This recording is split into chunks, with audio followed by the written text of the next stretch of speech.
This is Kate Beckinsale. You're listening to Baconsale. It's finally time for Baconsale to bring home the bacon. Oh. But hey, what's this I see?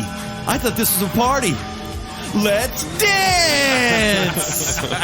Nice. Hey guys, how's it going? Very fitting considering the That music is. that was playing. Yeah, totally fitting, right? Yeah. Welcome to Baconsale, everyone. I'm Joel. I'm Kent. And Jacob. And thank you for not tearing us completely apart. But they did. They did. We got a lot of angry comments, which is Look, fine. you were wrong. We were right. It's simple. For our 80s New Wave bracket, if you haven't listened to it, go back and listen to it. We're all very calm and collected and level-headed during it. No more yelling at all. We're fine. Serenity now. I've had my therapy, and I'm feeling good. And as long as no one mentions any specific three-letter combinations, I should be fine. I don't know, Joel. You seem pretty stressed about some things in life, but we don't need to go there. No, I'm fine. I'm fine. You're good. I'm good. Wow. It really helped that Kent gave you a foot massage, though, right? I mean, that went a long way. Yeah. For sure. Can't help it. But that's not what we're talking about today. What are we talking about today, Jacob? Well- should we talk about the show first? The 150th, Yes. the anniversary Yes. show coming up? It's coming up. So It's our anniversary show, and as we mentioned last week, right? The quiz is out there, and it might be wrapped up by the time this is we have airing. picked the people that are coming Yeah. to join us. It should be wrapped for the up now, anniversary show, and we can't wait to tear you apart or just laugh at you and mock. it's going to be fun, though. Mostly there's going to be, laughing and mocking, and you're going to go up against Sam and each other, vying for the title, the most coveted title probably in pop culture so much world. responsibility with that title. And, But you'll win the title, and we'll also you'll win other stuff, maybe a T-shirt. We'll figure it out. yeah, there'll be a prize. There'll be a prize. Yeah. And a movie, maybe. We'll see. Besides I the don't know. title. The title's pretty good, honestly. We have been, and Sam's got this, right? For a whole year, we've been calling him the listener. We call I don't him even out. think he He's the wants to listener. anymore. No, he said something about, I don't want to be the listener anymore. And it hurt. That's really rude. What? I know. Well, he's out. It's out of context, but he said it. So it's there on I'm pretty Twitter. sure he hasn't said that. All right, so that's coming up. But what are we talking about today, Jacob? Today, guys, as Kent said already, it's time to bring home the bacon. The Kevin Bacon. What? Yes. Finally. The time has come. We're in year 4. Yeah. Why are we waiting this long? No, that's the funny thing about it's it. too on the nose, I Because think. here's the thing. Baconsale is a combination of Kate Beckinsale and Kevin Bacon's name for reasons that we've already talked about.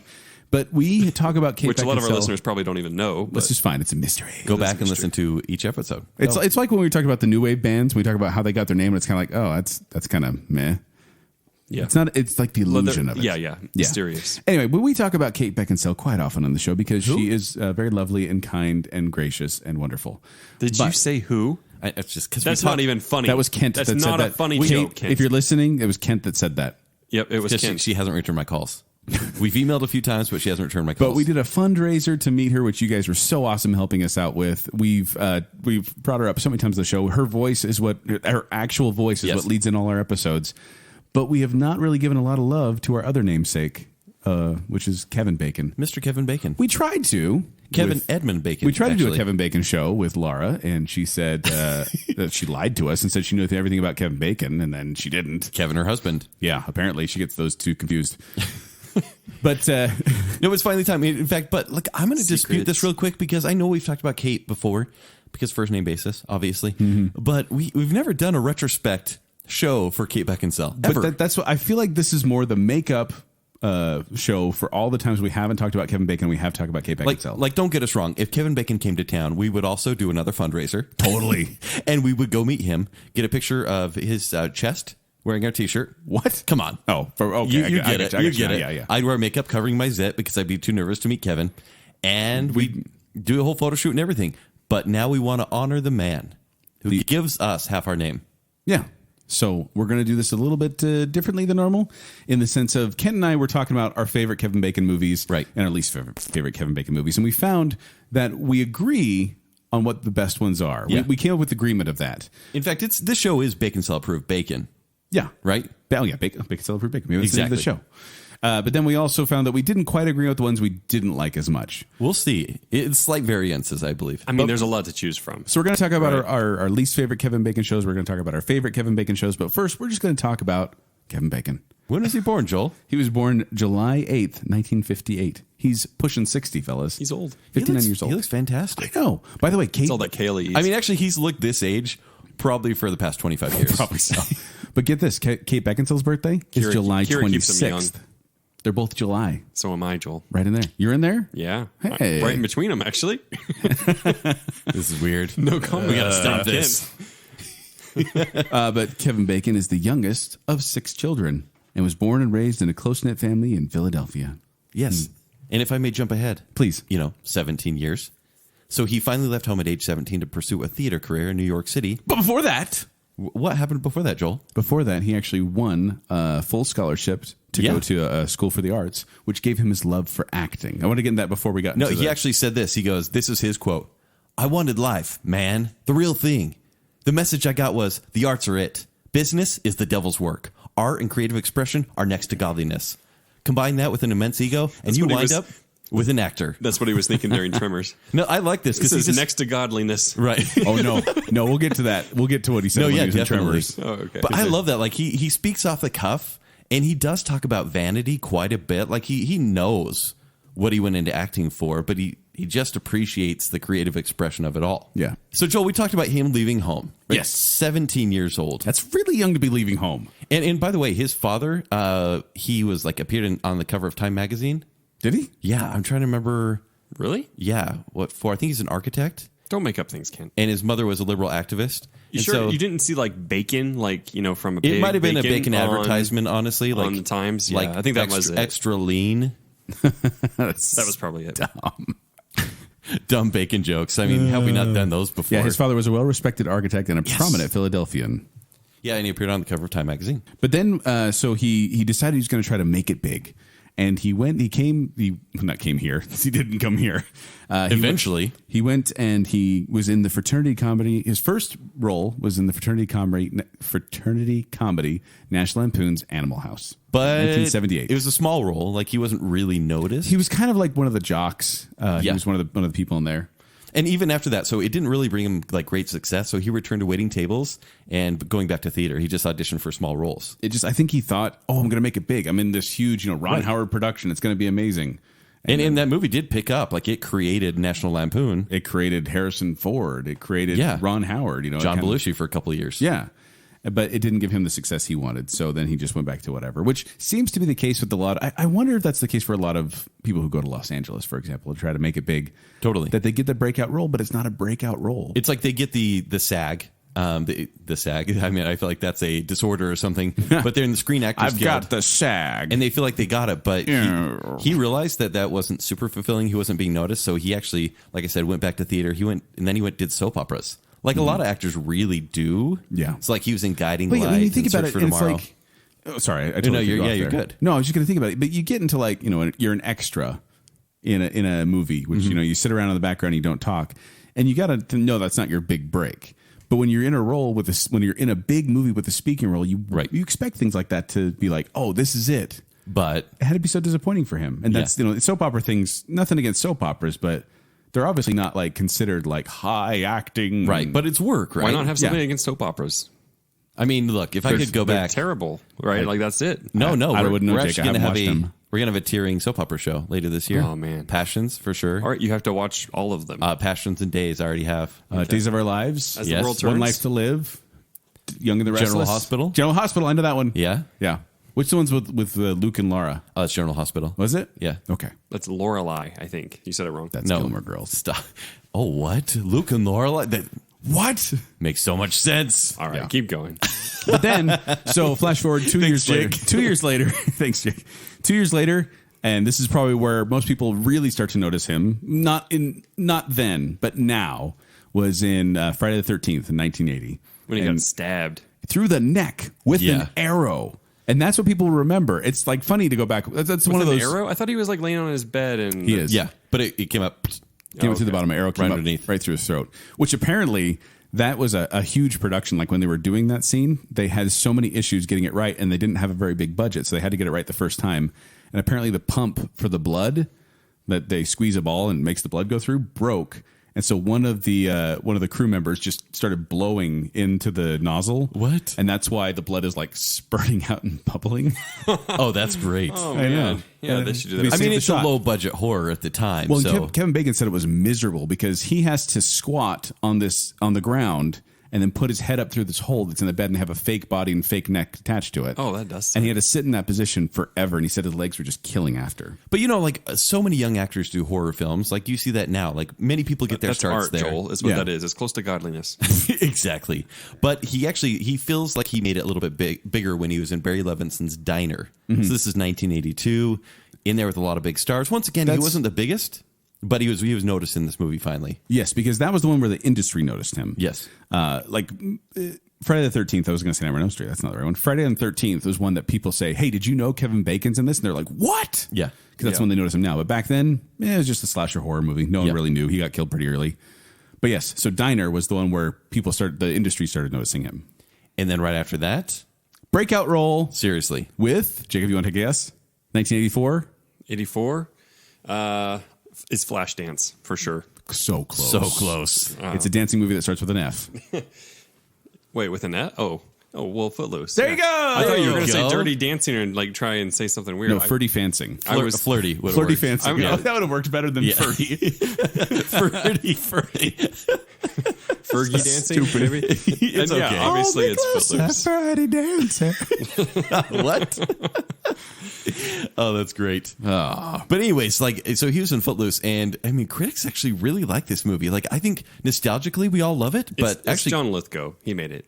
John Lithgow made it. But I mean, the story, as simple as it It's is, super simple. really worked. So Richard Corliss, who was the reviewer of Time, he likened it to the James Dean movie Rebel Without a Cause. Well, and if you don't know what Footloose is about, because you just heard the name and know the song, it's about a town where dancing is banned. The town of Lehi, Utah, where dancing is banned. It's not really Utah, but it's not really Utah in the film. That's where it was filmed. And he's kind of the rebellious teen who's like, no, I'm going to keep dancing. And it really was like right after this movie, he hit it big. He was on People magazine, like the cover right after, which is pretty great for him. He had a string of movies in there, but I have to admit, none of them are like, wow. Because you get things like, Planes, Trains, and Automobiles, he has a credit there, but really he's just the guy who steals a taxi. And She's Having a Baby, that was pretty popular. But like I said, none of these were really This is his MO, though, because he's just in lots of movies. Well, actually, he kind of regrets a lot of it. He said he was just typecast as kind of the snarky guy, and he kind of put himself through a slump almost. He went against type because he felt he was just being typecast. Yeah. So he kind of went against the leading man fame. Yeah. But then in 1991, he decided he was going to give up on the idea of trying to be a big leading man in a big leading role and just be a character actor, which a character actor is they call them character actors because they can play any character. They can mold themselves into any character. And these are people that you're like, oh, that guy, but you don't really know their name. But he was resigned to do that. That's what he was going to do. And then he made it big with Tremors. Character acting. Sort of. Guys, could I give some fun facts here? Yes, please do, because we don't want to get in the movies too much. All right, fun facts. 90, I'm gonna go 90 through even. here. So, guys, believe it or not, this is weird, but in 1995, Empire magazine rated Kevin Bacon as one of the 100 sexiest stars in Hollywood.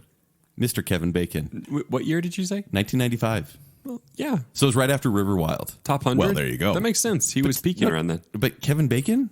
Yeah. He's not a super attractive man. Yeah, but he's got the Footloose charm, and he's I got don't know. Tremors charm, and Listener- he's charming. Tremors charm, is that a thing? Listener, let us is. know. You got to get checked out for that. Let us know if you think Kevin Bacon's attractive, because Kent doesn't think he is. No, I think he has aged well, but he's always looked 50 years old. Look, it's like the He has kind of this Benedict gaunt face. Cumberbatch thing of the time, right? Okay. It's like You're comparing Kevin Bacon to Benedict Cumberbatch? that is a Honestly, little weird. Kevin but- Bacon's probably more attractive than Benedict Cumberbatch. right? But no, but like people find Or you're going to anger so many people with that Cumberbatch same- attractive, right? I mean, this is like a conversation from 2 years ago, but So it's like a weirdly attractive sort of thing. weirdly attractive. But Kevin Bacon totally does that Bacon, he's Bacon Patch. What are you saying? I'm merging their names. Cumber Bun Bacon Patch. Butternut crinkle fries. So he was nominated for the Golden Globe Award for The River Wild. Oh, I was going to mention that because you just brought that up. Yeah. He has been nominated for a Golden Globe 3 times and won once for Taking a Chance. He's been nominated for 5 Screen Actor Guild Awards, winning twice for Taking Chance in Apollo 13, but he has never received an Academy Award nomination. In fact, The Guardian has named him one of the best actors to never received an Academy Well, for Award anything, nomination. because he was in Mystic River, which was very well acclaimed. Well, even Apollo 13 got Yeah, so much exactly. love from the Academy. Yes, strange. So 2003, he received a star on the coveted Hollywood Walk of Fame. He's got one. For what? Just being around forever? Yeah. I don't think Stir of Echoes, Jacob, probably. You realize he may listen to Stir of Echoes, yeah.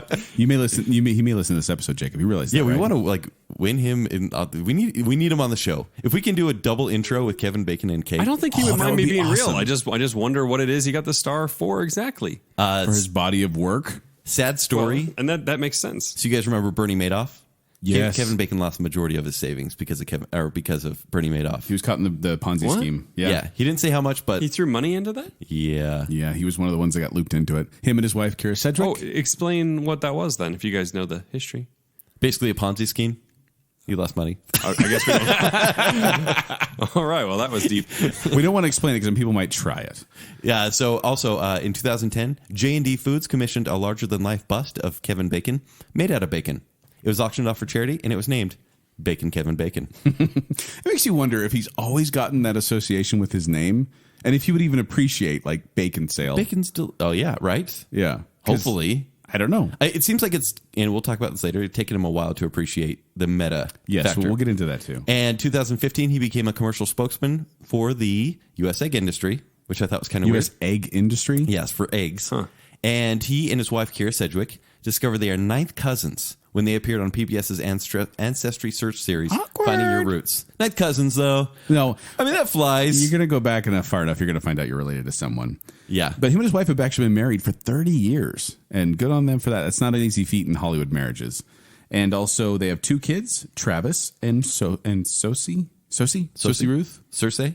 I don't think it's Saoirse. Okay. Also, I do want to give two quotes by him because, like I said, he speaks off the cuff, and he's different than a lot of actors. Honestly, he doesn't really try to protect himself. Yeah. And honestly, he'll even talk about his wife, Kira, and he's like, she went about it all wrong. If she wanted to be famous, she wouldn't have had kids, but I'm sure glad she did, and so is she. Like, because they're a very happy family. Yeah. But he's like, you want to be successful as an actress? Don't have kids. But thankfully, she did with me. Yeah. So his quotes are, there are two types of actors. Those who say they want to be famous and those who are liars. Well, that's cool. I kind of like that. And here's one about his looks. We can talk about, him and Benedict Cumberbatch or whatever. But he says, I don't look like I used to. Here's the thing. The greatest justice in life is that your vision and your looks tend to go simultaneously. So I was like, that's funny. pretty good. That's funny. I like that. So those are my favorite quotes from Kevin Bacon. That's good. Now, Kent, are you ready if we're going to get into the worst Kevin Bacon movies? I'm ready. So are we going 5-5, 4-4, 3-3? Okay. Yeah. All right, who's starting? Kent, you start. Yeah, I'll start. Who's starting? Kent, you start. The fifth No use worst. to making this. The fifth worst Kevin Bacon movie. This According is to Kent. This is a movie I was really looking forward to because I was gone on a mission for 2 years. Hollow Man. And it's Hollow Man.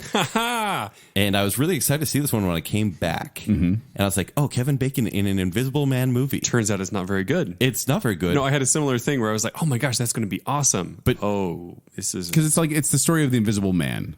Yeah, do you it's have a actually synopsis for this one, Kent? the original Dark Universe setup. So, okay.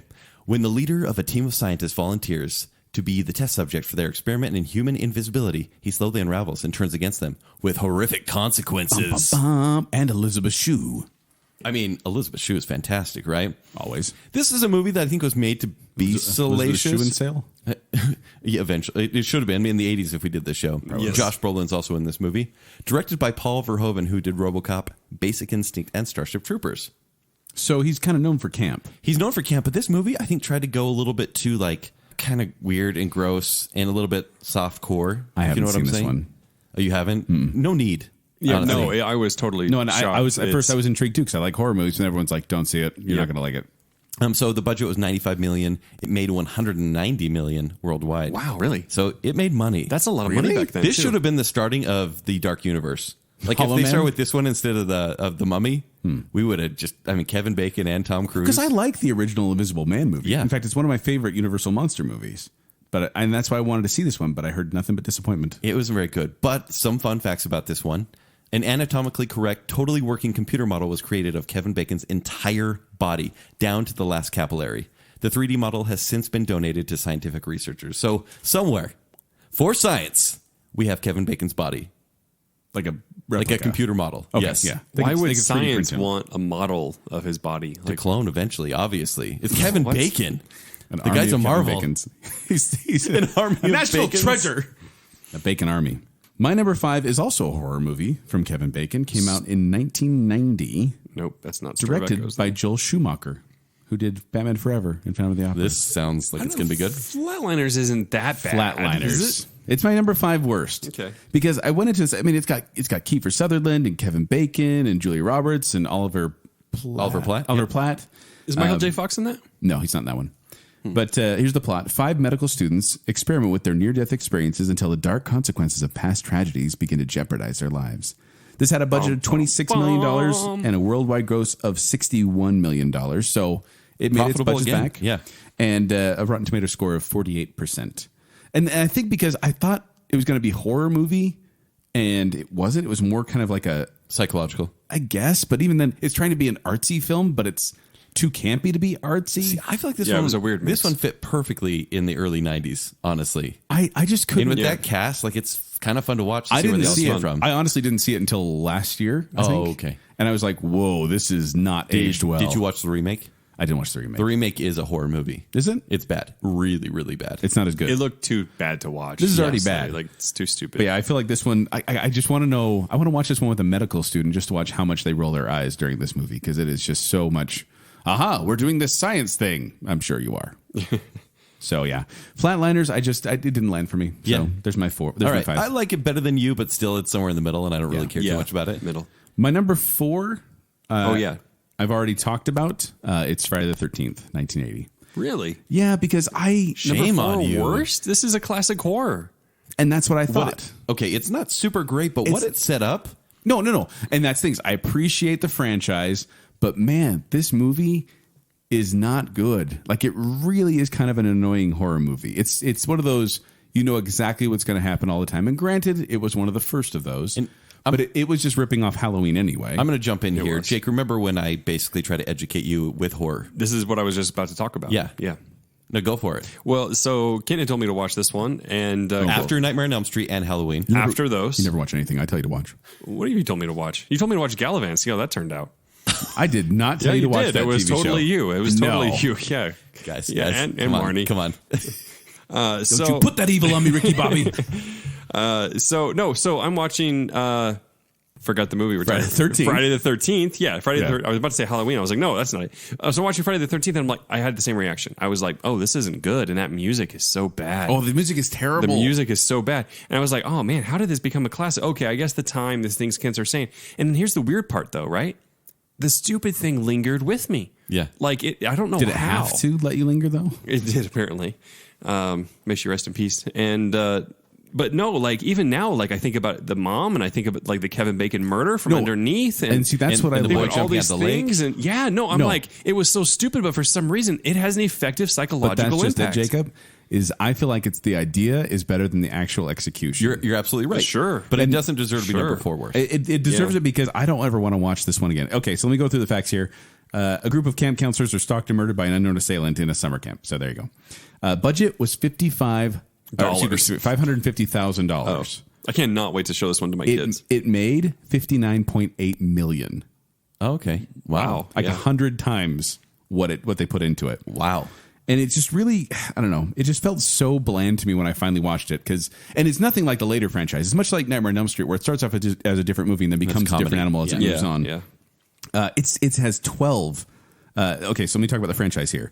Friday the 13th has 12 slasher films, a television show, novels, comic books, video games, and tie-in merchandise. Yeah. Like they have. And you put it an in the industry. worst. You put it number 4 worst. I know, because I thought it was going to be so much more, and I was like, how did this movie Joel, spawn off? You're right. So much. I mean, look, No, you have he's not. the What do way you say? night. I totally he's am. not right about number 4, but the way Jason was started was pretty weak compared to how Freddy started and how Michael Myers started. Well, and apparently the oh man, I can't remember if it was I think it was the original director. He didn't want to do a sequel because he's like, this isn't the movie at all. The whole point. Spoiler alert for Nightmare on Elm Street, or I keep doing that. Friday the 13th. That's why it was throwing me off. Jason doesn't kill anyone in the first movie. It's like it's supposed to be Jason, but it turns out it's his mom who's mad that her son drowned there years ago. it's a good twist. And it's a great twist. But then they just turned it into this nonstop killing Schlocky. monster, and Yeah. it became kind of hokey after that. By the way, the camp is still the camp. Crystal Lake is actually the Boy Scout camp, Camp Nobi Bosco, and it's still around today. Bosco. You can go see. That's just Camp fun to Crystal Lake. say. Oh, one more thing I want to say. One more fun fact. Sorry. Gene Siskel hated this movie. He hated it so much. Him and Roger Ebert had a whole segment about the war on women, focusing on misogynistic slasher movies. And he hated this movie so much that he published her address in his magazine and encouraged people to write her and protest. Or, I say her, the actress who played Jason's mom. So he put the actress who played Jason's mom. That is messed up. I know. And he put in the wrong address, though. So maybe it was on purpose. Like they call that doxing now. Oh, that would have been bad. That would not fly terrible. today. But yeah, sorry, I totally messed up that. But the point is, they hated it so much they had him write the actress to talk about how much they hated the movie. It's really because he was so scared because he thought the mother was real, like she was a real killer. And why blame the mother anyway? That's I know, she's an stupid. actress. Like, Right, and there's some She got old paid to lady do a that job. actually got paid. Well, no, it's because- not enough, probably. It's because Betsy Palmer, the actress who played her, she was kind of already a household name, and she was playing this different role to kind of earn some Actually, that extra kind of money. makes me lose a lot of respect for him. Gene Siskel. Like it was kind of it was a jerk move because I'm like, It was. I get that you don't like a horror movie, but dude, chill. Yeah. All right, my number 4 leave my mom worst. out of this. Yeah. Joel, you've never seen this movie for good reason. Are you sure I haven't? I hope not. Sorry, my throat gurgled. From 1998, Wild Things. You would know, sir. I'm playing dumb. Oh, are you? What movie are you talking about, kid? Don't even know. A police detective. I wasn't an 18-year-old red-blooded American male in that year. Hold on. Did you see this? No, I haven't seen it. But you heard about it. Everyone heard about it. Yeah, I heard You about really it. made Kent excited for a second. I heard about it You as I should see when you're watching Wild Things. as I rented it a lot. I'm so disappointed right now. A police detective Are you going to keep this family friendly? Yes. Okay. A police detective uncovers a conspiracy behind a case involving a high school guidance counselor wherein accusations of assault are made against him by 2 female students. This is your number Did you 4 just worst. want to bring up Wild Things, or is this actually your number 4 worst? You can't. This is number 4 worst. This is a bad movie. It was only This is made. cult classic. It was stuff, though, right? Is it cult classic, like people salacious. People still talk about this movie. Because it's trash. It's just straight up trash. It was just there to really highlight Denise Richards in salacious material. And this was kind of her Denise entry into Richards, Hollywood. not the other one? Neve Campbell. Not Neve Campbell? And Neve Campbell was playing dirty, which she didn't really do Right. in any other, like, she's in Party of 5.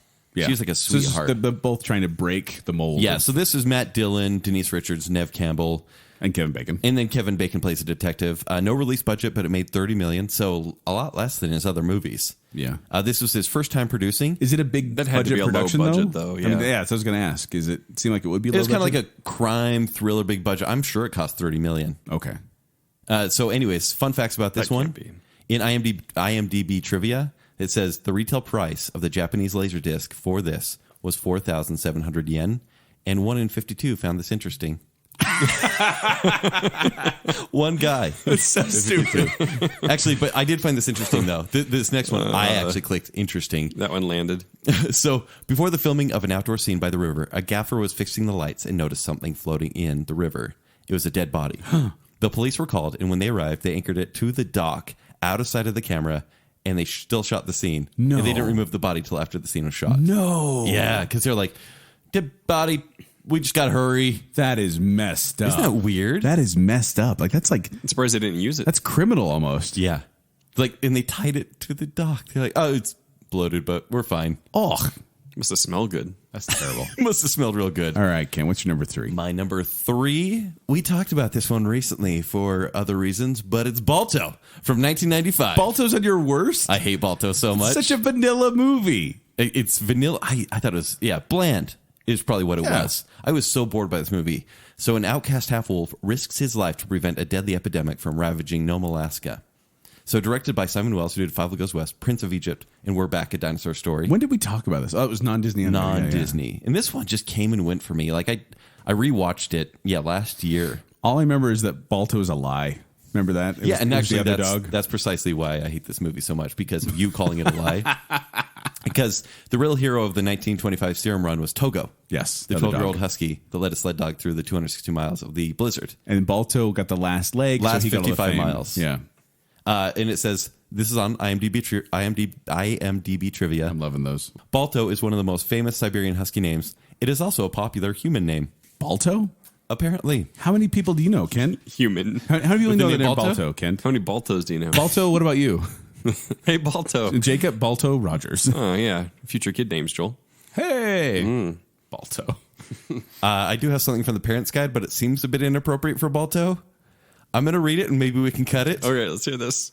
If it's in Balto, how inappropriate can it be? If this this is- is driven on IMDb. So Is this dog love? By Is the that what way, you're going to talk about? everyone should know that when I read things off IMDb Parents Guide, these literally are just angry moms that are writing in the Parents Guide stuff, right? This isn't like IMDb's filling I've stuff out. written a thing or two. Angry Moms and Joel.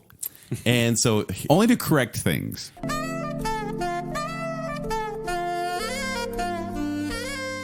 a brief scene of a female Pomeranian trying to get a male Malamute's attention by rubbing her body on him and tapping his collar.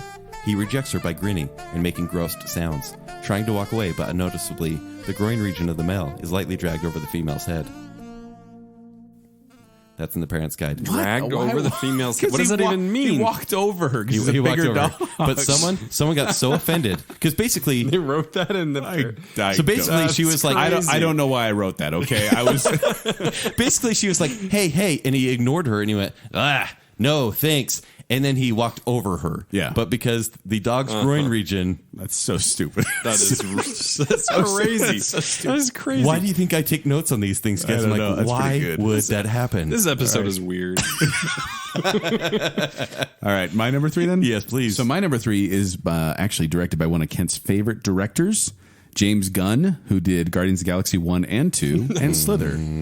And it stars Rainn Wilson, Ellen Page, Liv Tyler, and Kevin Bacon. Do you have any guesses? I know it, but I don't know know it? if Jake does. No, I don't. 2010, it's called Super. No, I don't know it. This was Rainn Wilson's supposed big Oh yeah, movie that came out. Yeah. This is the anti-comic book This- movie. Yeah, I do remember that. So here's yeah. the synopsis. After his wife falls into the influence of a drug dealer, an everyday guy transforms himself into the Crimson Bolt, a superhero with the best intentions, but lacking in heroic skills. I thought this got decent critic reviews. It did. Actually, Oh. it's a cult favorite. Yeah. But okay, so budget $2.5 million, which isn't that much. No. Worldwide gross $422,000. Whoa. Wow. Well, they didn't market that at all. though. No, because they didn't know how to market it. Because the thing is, this It's thing crass. is It's this really thing crass. is it's too goofy to be taken seriously, but it's trying so hard to be serious. It's a disturbing dark comedy. Like there are things that happen in there that I'm like, can you do that in a movie? And I watched it on ClearPlay, and it was still just like, wow, that's a little off. And here's the thing: this came out a lot of people are trying to be anti-comic book movies because this was 2 years after Iron Man, 2 years after Dark Knight, Right. But what it followed, or what it tried to follow in the pattern of, was Kick Arse, Yep. Watchmen the year before, Yep. Mhm. And so what they did is they had this guy who plays his version of Batman. And Ellen Page plays Robin that Yeah. swears a lot, and nobody loved it. Like everyone, No, I mean, critics Well, liked it. He tries to come up with a catchphrase, and his catchphrase is "Shut up, crime," which is okay.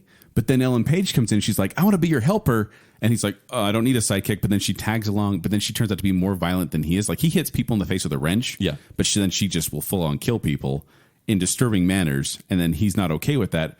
And then she assaults him. Yeah. And it's very awkward.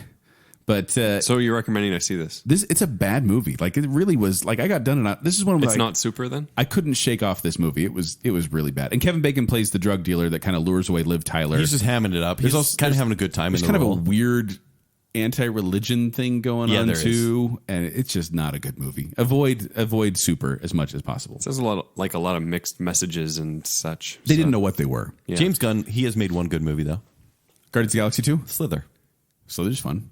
Yeah. Okay, so my number 2, moving on to my number 2, came out in 2016. It's another horror movie with Kevin Bacon and the stupid kid from Stupid Gotham, and it's The Darkness, 2016. Bad movie. I think I watched that. It was really bad. A family unknowingly awakens an ancient supernatural entity on a Grand Canyon vacation and must fight for survival when it follows them home. Oh yeah, I don't remember Kevin Bacon though. Budget of $4 million, Use the dad. worldwide gross of $10 million, Rotten Tomatoes score 4%. This was I was 4%?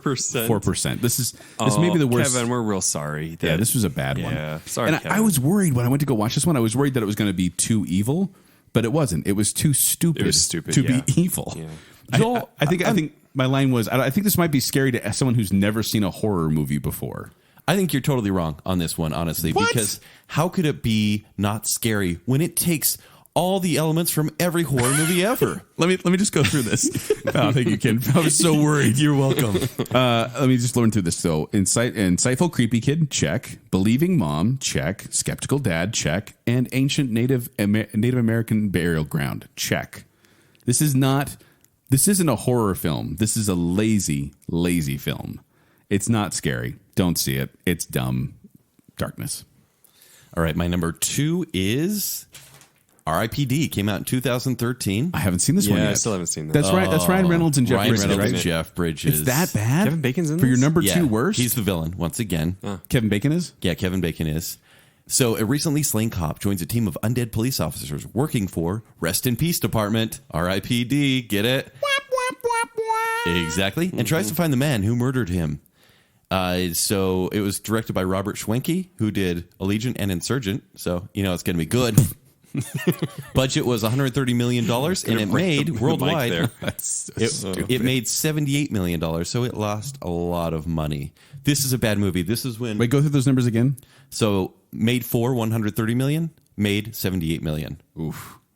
That's rough. This was when Ryan Reynolds was not seen as cool again. He had Proposal in 2009, but he wanted Deadpool to happen, but he was in X-Men Origins Wolverine. And messed that up. He was fine as Wade Wilson. He was fine. But then when he was Deadpool, you're like, that's not the worst Deadpool. thing ever. And it was 2 years after Green Lantern. Let's all remember. Oh. And this was another comic book adaptation, so he was 0 for 3 at this point. 0 for 3. Yeah. And then somehow people trusted him again.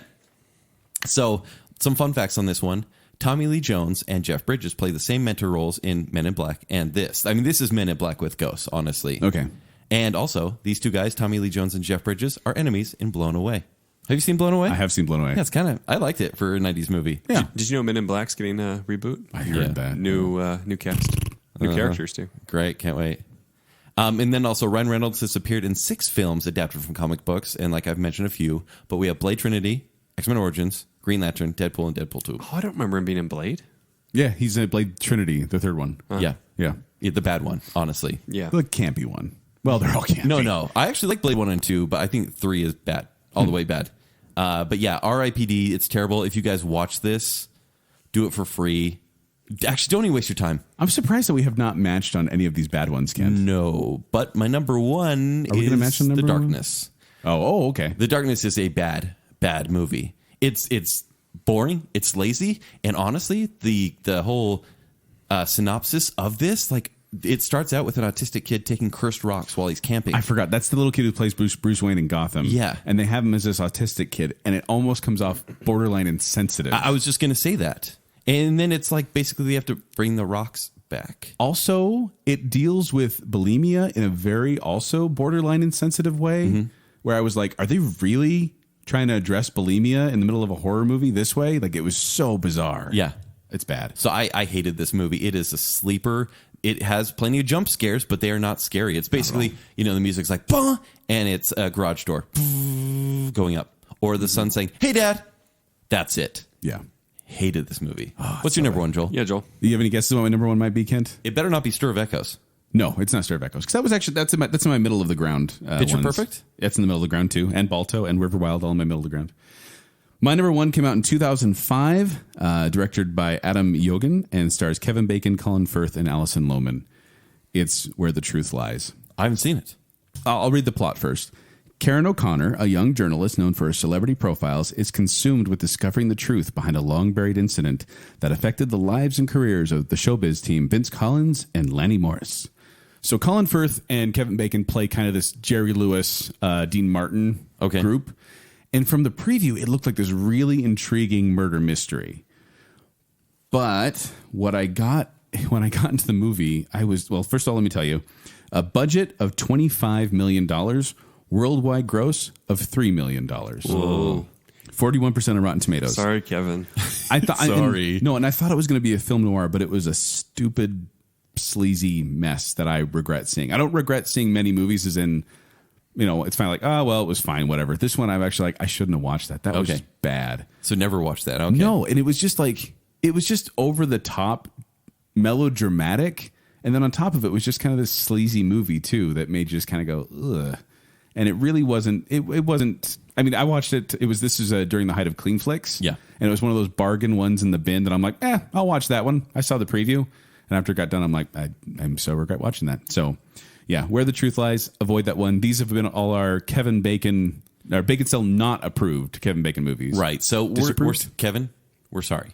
Yeah, we're sorry. We're focusing on the negative. We want to get to the good stuff. Okay. Yeah. So now we're going to talk 6 degrees of Kevin Bacon and then close out with the best Kevin Bacon. Yes, right? we have to move fairly quickly. Yeah, we wanted to dedicate a little bit of time to 6 degrees of separation because it's one of those things that could have really applied to any actor. But for some reason, and we'll get into it, For many reasons. it became Kevin Bacon. So if you don't know what it is, the theory is that anyone can be connected to Kevin Bacon through other movies. Any actor can be connected to Kevin Bacon within 6 degrees or 6 moves. And it started because of, in the Toronto Star, back in January of 1994, Kevin mentioned that he'd worked with everybody in Hollywood or someone who's worked with them. And he kind of said this is offhanded comment. Right. And so remember, these are the early days of the internet. There were a few forums that were talking about Kevin Bacon saying this. They're like, yeah, he kind of does. So 4 college students from Albright College, and I can say their names, but who cares? They created the game. This is 1994. And the game was essentially name an actor. Any actor will be able to connect them to Kevin Bacon in 6 moves. Meaning, right. Kevin Bacon was in this movie with this actor, who was in this movie with this actor, and connect it six moves. And so, yeah, they were watching Footloose. They said it was a heavy snowstorm, so they were having a Kevin Bacon marathon, which we should do. We totally should. They were watching Footloose, and then they add that to the sleepover list. Done. And then they watched The Air Up There, which may not be mentioned again in the show, but is fun for in its own way. Yeah. But they were like, no, right. I think he's right. Like, he has really worked with everyone. It became one of their stupid party tricks. And people would then ask these 4 guys, like, they'd throw in any actor, like, let's say, I don't know, Burt Reynolds, right? And they'd be like, and then they would link Burt Reynolds to Kevin Bacon. Yeah. Pretty easily. So they created it like that. And that's when they decided to go a little bit bigger with it. Well, because then they they wrote a letter to Jon Stewart and said, hey, this is a game that we play. And Jon Stewart actually ended up having them on the show. They were on the Howard Stern show. Not the Daily Show, but the Jon Stewart show. Yeah, like the old school one. Yeah. And didn't he invite Kevin on too or something? Yes, I believe he was on that at the same time. With Bacon. Yeah, they brought him on with Bacon to explain the game. And he actually, Kevin Bacon hated this game at first. Right. Like, he was not a fan. He thought that people were making fun of him. And like the people that were making it, they wrote a book, they did a board game, and then it kind of just took off where it was appearing in shows. Like I remember the Mad About You episode where the whole episode is about the 6 degree, or they actually call it 3 degrees. Everyone's 3 degrees away from Kevin Bacon. And they kind of talk about it the whole show. They're kind of trying to play the game. And then at the very end, they're like saying hi to their neighbor or something like that. And she's bringing in her boyfriend, and it's Kevin Bacon. Perfect. It's kind of this, hey, that's funny. That's the only time Mad About You's ever been clever. Yeah. What? Mad About You is actually a really funny show. What? Yes. Who are you? It's too long ago for me to know for sure. Yeah, it was not good. But yeah, no, now he's actually embraced it. Like he's the voiceover commentary in the New York Skyride attraction at the Empire State Building. And at like different points during the ride, he'll point out the connections to Hollywood stars just randomly in the middle of there, like Hollywood stars he's worked with. And people do this all the time. In fact, gentlemen, there is an Oracle of Bacon. So good. Oracleofbacon.org. Sounds delicious. And it tells you what different actors' Bacon number is, meaning Kevin Bacon's 0, and it's how many moves you are away from Kevin Bacon. And I'm proud to say, ladies and gentlemen, Kate Beckinsale, I am 3 degrees away from Kevin Bacon. I myself. All right, Mr. Hilton, can you hear this? I was in CTU Provo with Jimmy Chunga. Jimmy Chunga was in Church Ball with Clint Howard. Clint Howard was in Apollo 13 with Kevin Bacon. Yeah, woo! You want another one? Yeah. No, just also you can go Jimmy Chunga through Halloween Curse of Michael Myers. And actually, I went through a buddy of mine, Will Rubio. He's connected through Sean Astin, who was in Whitewater Summer with Kevin Bacon. But I clicked the button a dozen times, and it kept showing me different connections. I've got a solid 3 nice. away from Kevin Bacon. And it's pretty cool. Like Kevin Bacon, he really wants to make a difference, and so he's kind of taken the joke, and he's created the site 6degrees.org, and it's a way to link different charities. Yeah. And so he's embraced it, but also kind of owned it to a point where it's benefiting others, which is really, really cool. It is. It's smart. By the way, Jacob, I just plugged in Kate Beckinsale just because I wanted to know. And Kate Beckinsale has a bacon number of 2. That makes sense. She was in Nothing But the Truth with Matt Dillon, who was in Loverboy with Kevin Bacon. Or Wild Things. Or I was just going to say, Wild Things just came up. Kate Beckinsale, The Aviator, John C. Reilly, River Wild, Kevin Bacon. It's all there. So, Joel, I was looking on Google, and there's a question. One of the top questions is, what is the bacon number of John Wilkes Booth? The actual historical character of John Wilkes Booth? The actual person, John Wilkes Booth. He's connected to Kevin Bacon in acting roles? John Wilkes Booth bacon number is a 5 with an arguable 4. You've got to be kidding me. Booth appeared in an 1863 production of Macbeth with Louisa Lane Drew. Louisa Lane Drew appeared in an 1896 production of The Rivals with her grandson, Lionel Barrymore, who then went to appear with Kevin Bacon. In what movie? Doesn't say. You probably look that up, though. I'll go back to the Oracle of Bacon, and I'm going to plug in John Wilkes Booth. No, John Wilkes Booth or Lionel Barrymore. Do John Wilkes Booth. Because I don't know if it's connected to IMDb, so I don't know if it's going to do random. plays. That is random. Hold on, let's do Lionel Barrymore. Lionel Barrymore was in Right Cross with Kenneth Tobey, who was in Hero at Large with Kevin Bacon. But the weird thing to me is, like I said before, this could have been any actor, any linkable actor, because there's actually an algorithm that people have done out there to see who's the most linkable actor, and Kevin Bacon wasn't in the top running. Really? Yeah. In fact, these centers, as they call them, these centers of like connections to other actors, include people like Donald Sutherland, Dennis Hopper, Harvey Keitel, like these Eric Roberts. These guys all have Eric Roberts. Yeah, they all have better connections than Kevin Bacon. So why it turned out to be Kevin Bacon, I have no idea. Because his last name's Bacon, and it's Kevin Bacon. But Jacob, name any name. actor. Any actor. I'm right on the Oracle of Bacon here. Actor or actress? Jimmy Stewart. Jimmy Stewart. James Stewart, as they call him here. He has a bacon number of 2. James Stewart was in The Two Rode Together with Yvonne Piedi, who's in The Big Picture with Kevin Bacon. Chris Hemsworth. Oh, like Thor. Thor. Chris Hemsworth. I have to spell it correctly. Find the link. I want a random one. I should have said Zac Efron. Oh, there we go. That's pretty easy. Chris Hemsworth has a bacon number of 2. You haven't gotten higher than 2 here, Jacob. Avengers Infinity War with Sean Gunn, who's in Super with Kevin Bacon. One more. Do one more, Jacob. Any old actor. Let's do Grace Kelly. Oh, I love Grace Kelly. Grace Kelly. Grace Kelly has a bacon number of 2. Oh, my word. Grace Kelly was in The Swan with Van Dyke Parks, who was in He Said, She Said with Kevin Bacon. Man. Yeah, I was going to say, they're all like lower than 3. So go to the Oracle of Bacon, enjoy that yourself, pick any actor you want and see the connections, and you can find different link a bunch of times and see how many times they connect. Okay, so that's the 6 degrees of bacon. And honestly, if you've ever heard about our history, you know it's pretty much linked to Kevin Bacon and the whole 6 degrees. Yes. Should we have one? Everyone About always Baconsale? asks for you guys to actually play this game, though. Yeah, so just to expound on that a little bit. Yes, because this game in general. I mean, are we given like the whole history of the game? No, because we talked about it before, but this game is kind of what inspired Baconsale. Yes. Because Kent and I, instead of just connecting people to Kevin Bacon, we would just name any 2 actors or actresses and then try to connect them through, see who could connect them through movies first. So basically, we weren't as we'd concerned say- about the number of moves. We'd say, hey, you bored? Over Messenger. We wouldn't say, obviously are you work. bored? We would just say, Baconsale? But we had to get to that point. We did. The Baconsale became the name for this game because it was a play on...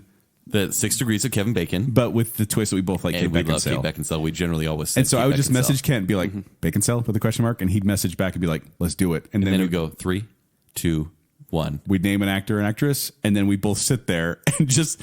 And you can't Google. No, you can't Google, and like people come up and try to talk to us and be like, no, shh, I'm trying to think.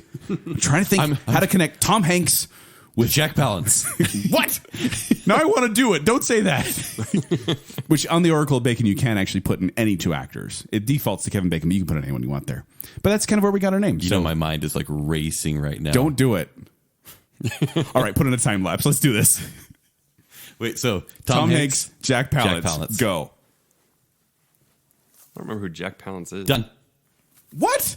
Done. We don't even have to do time lapse. That was barely any time. Tom Hanks was in Joe versus the Volcano and several other movies with Meg Ryan, Yeah. who was in When Harry Met Sally with Billy Crystal. Dang it. There you go. Who's in City City Slickers with Slickers. Jack Palance. Jack Palance. I was trying to go through the Batman route. Oh, he always does the Batman slide. The Batman slide, because there's certain actors that are in all the Batman movies, so you can slide through them. I just won Baconsale. He did. We That's don't true. even need to elapse time on that one. Thank Yeah, you. yeah. Thank you. Normally do 2 out of 3, but we'll stop we there. do. Yeah. All right, time's sake. let's get into this. All right, best movies. So we're going to count down from 5, and let's start with Joel this time. So we actually collaborated on this one. Oh, right, because you're this is matching. That's the right. Baconsale-approved Bacon movies. All right, Yes, so Baconsale-approved number 5. We came together in a list. We had some back and forth, but in the end, we decided these are the most Baconsale recommended Bacon movies. So if you haven't seen any of these, like definitely give them a shot. Ken, you want to take number 5? I do. So we try to go different genres here in different times because obviously Kevin Bacon got very big in the 80s. And we're going to mention that. Yep. But I want to go with one of his more recent ones. He's got big ones in the 90s, too. He does. But this one, I went with 2011, X-Men First Class. Mm-hmm. So the summary, in 1962, the United States government enlists the help of mutants with superhuman abilities to stop a malicious dictator who is determined to start World War III. And the funny thing about He does this, a good job in that, too. He does a great job. Yeah. like Kevin Bacon was not the one I would picture to be the villain in this one. Like it was kind of weird to see him Really worked. play that Do you role. know who it's supposed to be? Wasn't it supposed to be like Bryan Cranston. Yeah. Yeah, Bryan Cranston, he decided to be in Drive instead. And so it went to Kevin Bacon. Yeah. That would work. Bryan Cranston. Budget for this one was around 140 to 160 million, and a worldwide gross was 354 million. So it did quite well. Rotten Tomatoes score of 86%. Is that what people do when they can't get an actor they need? Would they just call Kevin Bacon? Yeah, maybe. Yeah. Probably so. It's like, hey, he's not here, but Kevin, you can do it. No, honestly, so this movie, honestly, nobody liked X-Men at this point. People kind of wanted the we movies came to off go a away. string of bad ones. Yeah, and Well, so 3 was just so bad that 3 it was was bad, like, and then oh, I X-Men guess it's Origins over. And kind of ruined everything. Yeah, Origins too. And Fox really made this movie just to hold on to the rights and decided to reboot the whole thing and make him young and put it in the 60s. So nobody cared. And Michael Fassbender was a newish actor up and coming at that point, gaining a little notoriety. James McAvoy was a little bit more well known. But then you saw the trailer for this one. Are you okay? Yes. Tourette's. He tried to do an Oracle Bacon, and it was the number one. What No, was it? it's because I had it, and I was so close because Tom Hanks was in Toy Story 3 with Michael Keaton, who's in Batman with Jack Palance. There. Okay, go on. My brain wouldn't rest until I was Thanks like, for listening, Joel. I knew it was so close. There's a Batman way. But no, really, like, so this movie's about the Cuban Missile Crisis, and fun fact, it's actually the highest grossing film ever made about the Cuban Missile Crisis. But because there's so many. But they somehow roped that into this great story about outsiders and Yeah, no, yeah. I loved how this movie was like a mix of like comic books and actual historical events where it was Yes. like you could kind of believe that that's how it happened. But with great acting. Yeah, there's actually Yeah, really yeah. good. And Sebastian Shaw, being the bad guy, being played by Kevin Bacon, he was threatening. Like he's like kind of he's Dr. Mengele kind of horrific Yeah. experimental type All of the person. World War II stuff is pretty messed up. And he gave Magneto his helmet. Spoiler alert. Yeah. But So yeah, great movie, number 5. number 5. All right, what's number 4? Number 4, I did take some convincing to get Ken to put it on the list, but I felt like it would be a sly. You're right. Not a sly. What sort of Slight. slight to Kevin Bacon if we didn't put it on there. 1992, A Few Good Men, Yeah. starring Tom Cruise, Jack Nicholson, Ken Demi didn't Moore, want to put it. and Kevin Bacon. Directed by Rob Reiner. I forgot it was directed by Rob Reiner. I mean, he's the one who did Princess Bride and Stand By Me and Misery and When Harry Met. Did you remember When Harry Met Sally? Yes, he did. Pretty sure he did. So the Spinal plot- Tap. Yeah. And North. The plot Rob of- Roy? Did he do North. Rob Roy? No. We did. No, I don't think so. There's the plot. Military lawyer Lieutenant Daniel Caffey defends Marines accused of murder. They contend they were acting under orders. So the budget for this one was $40 million, made $243 million. Did quite well. Indeed. And this You can't handle that budget? I don't know. This got Yeah, right. this got Kevin Bacon. He got some sort of award for this one. It wasn't an Academy Award, but he got some sort of nomination for this one, I believe. Gold Globe? But he played Captain Jack Ross, who was the prosecutor in the courtroom scene. And it was 81% of Rotten Tomatoes. I wanted to point that out as well. So once again, we're picking good ones here. An interesting fact about this one, an IMDb fact about this one, is that Jack Nicholson was paid $5 million for 10 days' work. Whoa. But he gave the "you can't handle the truth" line, and apparently that's what everyone remembers. And I worry that this movie gets boiled down to that line. Right. Because it is, as far as courtroom dramas go, it is an intense Yeah, it's pretty scene. solid. It is. And this whole movie's really good, and then it builds up to that point, and you're like, oh, 10 days? 10 days, $5 million. Jeez. He only appeared in 4 scenes in the entire film. And yet everyone remembers A Few Good Men for just that scene of "you can't handle the truth." He had a strong presence in the movie. Do you know what I remember from A Few Good Men? Tom Cruise. One of my first movie bloopers I ever noticed. Oh, yeah? There's a scene when they're in the apartment and they're talking about the case, and he opens the door, and then the camera changes, and he opens the door again, and my brain went, "That's a blooper!" And this is well before, days of Okay. internet. So I was Right. so proud of myself for finding it. I love stuff like that. Yeah. Actually, so I read an interview with him, and he said it was right around the early 90s where he decided, Him being Kevin Bacon. Kevin Bacon, where he realized maybe he wasn't going to get as many leading male roles because he's like, I'm not the face of a new franchise. He's like, I just want to work with great directors. And so he did JFK with Oliver Stone and played a very minor character, but memorable. And then in this movie as well, a very minor character.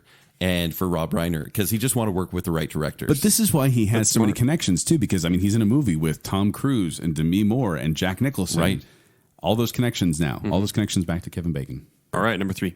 Number 3 is it's a favorite of us all. We kind of got that from the top from 3. the top 5. Yeah, right. Came out in 1984, and it's Footloose. Yeah, Ren McCormick. Jacob, have you seen Footloose? Of course. Okay, just making sure. It was city- based on your life, right? Basically, yeah. A city teenager moves to a small town, although it's vice versa for Jake, because it would be a small town boy moves to a city where rock music and dancing have been banned, and his rebellious spirit shakes up the populace. Shakes up the populace. know you love That's that. a great phrase. That is right there. weird. Budget was $8 million and made $80 million. Domestically. Oh yeah, just domestically, because they Yeah. didn't account worldwide back then. Yeah. But and 51% Rotten Tomatoes. So this one is rotten according to Rotten 51? Tomatoes. Yeah. They That's didn't- not very generous. No, but this wasn't made for critics though. That's true. This was made for those rebellious teens who like to dance in warehouses and tank tops. Well, I had a teenage sister about this time, right? And so, of course I know it, right? No, this is the era. 80 I mean, yeah, dancing if you have a movies. sister, you watch this movie, girls just want to have fun. Yeah. You name it. Yeah, those are a good one too. And actually, Kevin Bacon had been offered the role in Christine, which is a Stephen King horror movie. Which you hated. Oh, I hated that movie. And he was actually asked to do a test screen at Footloose at the same time, and ended up going with Footloose. Obviously, it was filmed around Payson and in Payson High School and in Lehigh.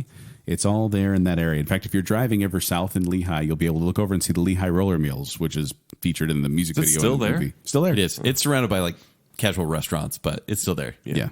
So some fun facts about this one. So Kevin Bacon was talking to Howard Stern in 2013, and he admitted he's actually tipped DJs at weddings to not play Footloose. Mm-hmm. He goes, people expect me to dance like I did in the movie, and he goes, I did some of the dancing, but there was a dancing double. So quit making me do it. Well, actually to get into the character, he went undercover at Payson High School as Ren McCormick, a transfer student from Philadelphia, to get the role.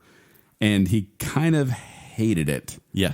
And so he left after the first Yeah, he day. said he was treated pretty much like his character was in the film, like an outsider. Yeah. He left on the first day. It wasn't good. Also, fun fact here, John Lithgow, who plays Laurie Singer's father, is only 12 years her senior. That's weird. Isn't that crazy? And Frances Lee McCain, who plays Ren's mother, is only 14 years older than Kevin Bacon. So they have an old appearance. I mean, John Lithgow, speaking of people that have always looked 60. Yeah. Well, and did they made a 2001 or 2011 remake. Did you see that one, Ken? I did. I did. And at Julianne You saw Hough. it too? How was it? I didn't see it. Very mediocre. Yeah. Did they have a tractor scene where they're playing chicken with tractors? Was it a tractor? They gets his shoelaces caught on it. It was something else. It was actually Miles Teller's first breakout role. It was like a Miles Teller played the Chris Penn role. it was like a truck or something. Yeah, it was something really stupid. And then, here's the thing. The best part of Footloose, It wasn't terrible. the best part of Footloose, in my mind, well, besides holding out for a hero playing, Dun, dun, is dun, dun, dun. the angry dance. The angry dance in Yes. the barn, right? It's Which is the music video, Not the chicken from scene? Footloose. not the chicken scene. Yeah. I love the angry dance, and I think Kevin Bacon pulls it off perfectly. In the remake, You mean the dance filmed at the Still Mill at Yes. Geneva Still in Vineyard? throwing the jacket back and forth, which is parodied greatly. Hot Rod did it, but I think Flight of the Conchords did it best. those are funny. It's so funny. But in this new movie, in the remake, he's like crumping. Do you remember the dance? Yeah, I the dance remember craze crumping, crumping. and he's like angry dancing, is throwing his head back, and it's pitiful to watch. It's not as trying to awesome make as it- swinging around on a chain, Yeah, dancing, and which I think you can pull that Yeah. off in the '80s for some reason, but you can't now. No, it but doesn't no, work. Footloose is a classic. so that's our number 3 approved Baconsale movie. Nice. On to number 2, if I may. What is it going to be? Jacob, this is what Kevin Bacon considered to be his film career low. He said, quote, I broke down and fell to the sidewalk screaming to my pregnant wife, I can't believe I'm doing a movie about underground worms. It was Kira Sedgwick then. Yeah. They were married back then. And so this is, of course, Tremors, 1990. Directed by Ron Underwood, who did City Slickers, Heart and Souls, Mighty Joe Young, and The Adventures of Pluto Nash. He really did get lucky that movie worked. I mean, that's just honestly. like gold luck, right? Starring Kevin Bacon, Fred Ward, and Finn Carter. And plot, here we go. Natives of a small, isolated town defend themselves against strange underground creatures which are killing them Because it one by shouldn't one. have worked. No, so it only made $16 million, but Budget was $11 million. It made $16. But so I'm surprised that's all it made. It didn't do very well theatrically, but became a runaway smash hit in the home video market Made and huge tripled money. its original box office gross with just VHS sales. Nice. Because I rented this one probably 3 times a year. We owned this It's one. just fun. And I watched it quite often. Stupid thing is entertaining. And the funny thing about it is, too, is, Jacob, you want to guess what the Rotten Tomatoes score for this one is? Oh gosh, 15%. 85%. This scored better than Footloose. That got better than. Oh man, Yeah, it seems like that wasn't really pretty- made for critics either, though. Pretty consistent. Yet somehow. And they Numbers actually, there. when they first made this movie, they were going to make it kind of an R-rated movie, but soon realized this was a campy movie. They needed to tone it down, so they removed a lot of the F words, except for 2. Although in the Parents Guide, the Spanish version has a lot of profanities, more Wait, than wasn't the it English still one. R? No, it's PG-13. It's 13. And there's one middle finger. Just letting you know. In the Parents Guide. You letting me know? I'm letting you know. There's a middle finger in the Parents Guide. There's a middle finger in Tremors. Both. Also, this is the first role for country music actress Reba McEntire. Is it really? Yeah. Wow. That was her first acting role. She's good with that elephant No, gun. in Am I fact, right? Kevin Bacon, at this point in his career, he's just like, he actually said in an interview, like they're still making Tremors movies. Like they're on Tremors 5 right now. And he goes, 5? Yeah. And he said, I've seen 3. yeah, you've seen No, 3 of them? I've seen 3 of them. When I was looking up a minute ago, there's a reboot right now, a made-for-TV movie, Tremors. What? No, yeah. And he said if they do a big budget TV show, he's like, I'd come back. That's what they're doing. No, but What else is he doing? He's doing stuff. No, not really. We're so it sorry. We're just easy. kidding. We're just kidding, Mr. But Bacon. let me tell you how someone came up with this movie about underground worms. You ready?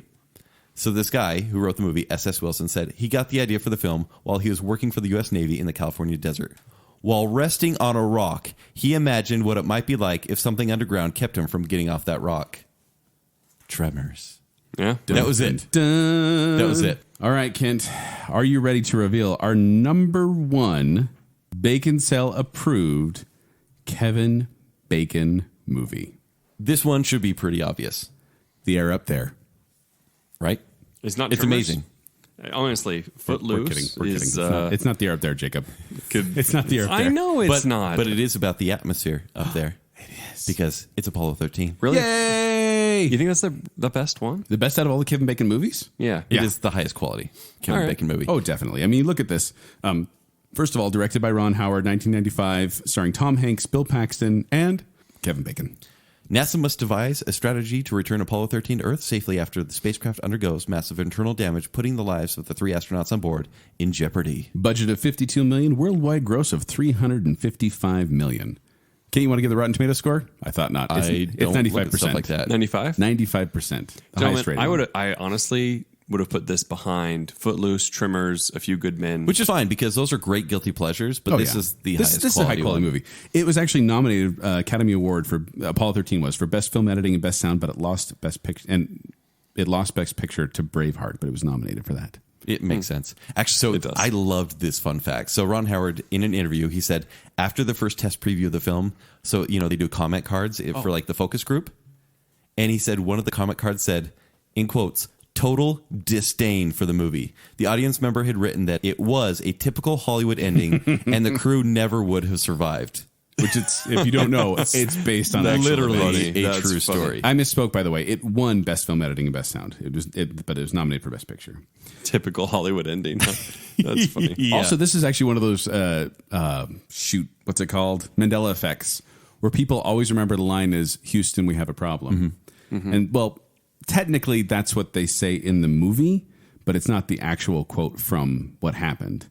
In the famous quote is actually, "Okay, Houston, we've had a problem here," and they say, "This is Houston. Say again, please." And then the actual guy said, "Houston, we've had a problem." Not as good for the posters. No, and also, because it implies the problem is in the past, and so they changed it for the movie to be Houston, we have a problem, meaning like we are in immediate danger and we need out of this now. And this actually was an amazingly filmed movie too, because this is not one of the first times, but this is one of the biggest times when they've used kind of the parabolic arc in a plane, where they go up and down in a big plane. They call it the vomit comet, and that's what gives them that weightlessness. So they're able to film like a couple seconds of weightlessness. And made in 1995 for being this high quality. Yeah.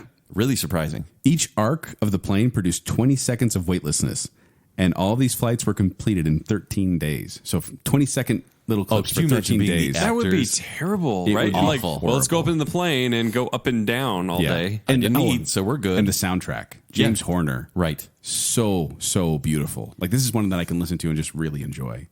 In fact, I remember watching this one in the theaters, and I don't know if it was intentional by the theater or what, but I remember after everything broke in the ship and they're sitting there and the windows are frosting over, I remember freezing in the theater and having to they did that on purpose. They opened the doors. They probably did because it was freezing cold in the theater. But I felt like I was in the movie, and I was so relieved when they finally got out of it.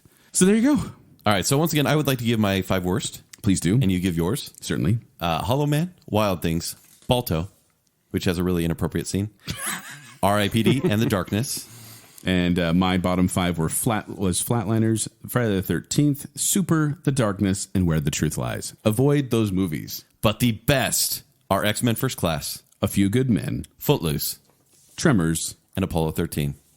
So we recommend any of those movies that we've mentioned on the best. We advise you to avoid We the had ones a the Kevin worst. Bacon episode. We had a Kevin Bacon It's episode. Finally Guys, happened, guys. We can now have a Katie episode. Oh, good. Maybe Joel will let me reach out to her now. Let you? Yeah, let me. Jake. It's against his rules. He's got this weird notion going on. Dude, if you stop this, we're going to have some words. No, but you know how Jacob sometimes gets excited and wants to do things and possibly scare off people? See? I thought that was See me. what's happening? I said, just, let's play it cool. Don't want to scare her off yet. But if you want to reach out, Jacob, I can reach out now. go for it. Please? All right. But guys, we can't focus on Kate Beckinsale. This is supposed to be a Kevin Bacon show. We've done a Kevin episode. We just talked We're about fine Kevin for an hour. Four more years. But if you want to find me, you can find me at 786Joel on Twitter, or you can find me performing with Quickwits. They perform every Saturday night at the Mid-Bell Performing Arts Center. For more details, go to qwcomedy.com or go to the Quickwits Facebook page. If you want to find me on Twitter or Instagram, it's at Kenny3DD. If you want to read my movie reviews, it's ShowtimeShowdown.com. Go find Baconsale on Twitter at Baconsale and on Instagram at Baconsale there as well. You can find me on Twitter at Jacob A. Rogers.